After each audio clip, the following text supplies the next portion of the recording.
27 जून को राष्ट्रपति रामनाथ कोविंद कानपुर स्थित अपने गांव परोंख जा रहे हैं। इस बीच अफसरों ने उनकी भाभी को इस बात के लिए मना कर दिया है कि वो रामनाथ कोविंद को कुछ भी नहीं खिलाएंगी।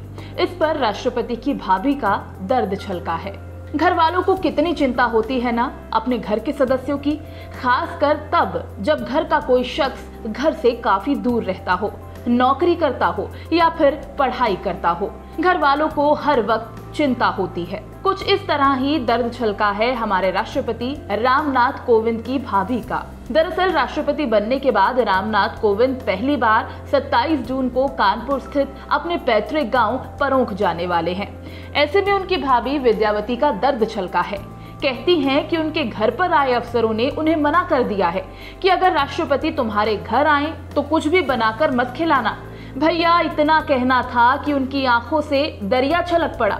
बेचारी रोते रोते ये कहने लगी कि हमारे लल्ला को रसियाउर और हमारे हाथ का पेड़ा बहुत ही पसंद है। अफसर हमें रोके हैं, कहते हैं कि लल्ला को घर से कछू बनाए के नहीं खिला सकत है। अब भला आप ही सोचिए, कोई इंसान सालों बाद घर जाए और घर का खाना ही ना खाए तो कैसा लगेगा घर वालों को। जब भी कोई परदेश से लौटता है तो घर वाले पहले से तय करके बैठे रहते हैं कि ये बनाना है, ये खिलाना है। लेकिन अफसरों ने राष्ट्रपति की भाभी को कुछ भी बनाने से, कुछ भी खिलाने से मना कर दिया है। वो भाभी जिसने राष्ट्रपति रामनाथ कोविंद को बच्चों की तरह पाला है। राष्ट्रपति रामनाथ कोविंद को उनकी भाभी विद्यावती प्यार से लल्ला कहती हैं। राष्ट्रपति के बड़े भाई शिव बालक की मौत हो चुकी है। विद्यावती कहती हैं कि गांव के घर में आग लग गई थी।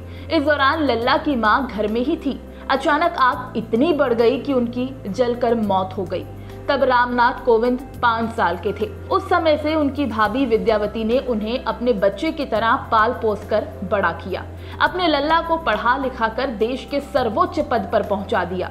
विद्यावती कहती हैं कि लल्ला ने हमेशा मुझे मां की तरह माना और वीडियो कॉल के जरिए हमेशा खोज खबर लेते रहे। विद्यावती ने यह भी बताया कि राष्ट्रपति के सीने में दर्द की शिकायत थी। दिल्ली के आर्मी अस्पताल में उनकी जांच हुई। उन्हें इलाज के लिए एम्स रेफर कर दिया गया और इसके बाद इसी साल 30 मार्च को उनकी सफल बाईपास सर्जरी हुई। उन्होंने इस दौरान कई बार दिल्ली जाने की इच्छा जताई, लेकिन राष्ट्रपति ने सब ठीक होने की बात कहकर उन्हें रोक दिया। वीडियो कॉल से उन्हें पल पल का हाल देते रहे।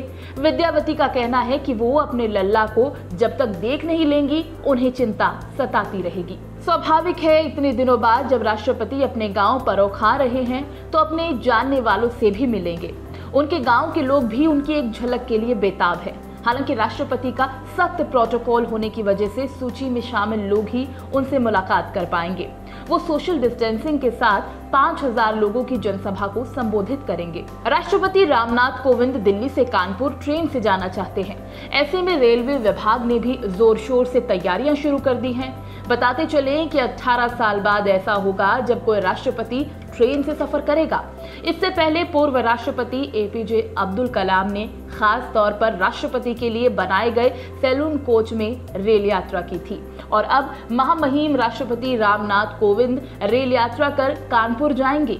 रेलवे अधिकारियों की माने तो प्रेसिडेंट महाराज कोच रेलवे से यात्रा करेंगे और कानपुर से अपने गांव परोंख जाएंगे। अपने दोस्तों और परिजनों से मुलाकात करेंगे। राष्ट्रपति 27 जून को कानपुर आने वाले हैं। ऐसे में जिला प्रशासन ने भी तैयारियां शुरू कर दी हैं। वहीं उनकी भाभी विद्यावती चाहती हैं कि उनका लल्ला उनके हाथों के बने मनपसंद रसियाउर और पेड़े खाए, लेकिन भावनाओं के बीच प्रोटोकॉल आ रहा है।